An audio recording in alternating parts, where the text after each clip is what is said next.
why is the thing on the rear derailleur called a clutch?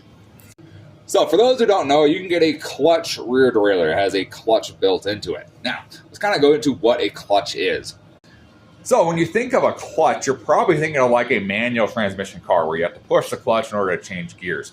And, you know, some people get confused on how that clutch is compared to this clutch and why this is called a clutch when that doesn't really do what a clutch in a car does.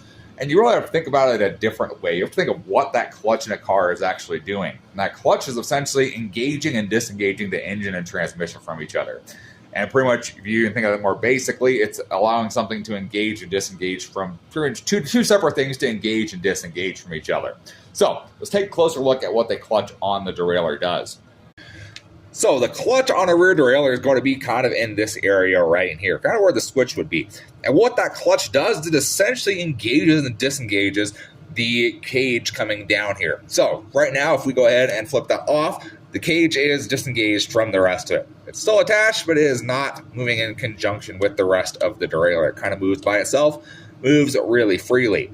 Now if we go ahead and we flip that clutch on, that's going to engage the cage with the rest of the derailleur and make it so that it's a lot tougher to actually move freely by itself. You can see it wants to pull the whole derailleur with it versus just by itself. If we turn it off again, I'll show you. You can push this guy by itself and it's not moving anything of the rest of the derailleur. So that's kind of why it's called a clutch. So it does a similar thing. You just have to think of the clutch in a more basic terms of what a clutch does to understand why it's actually called a clutch on your derailleur.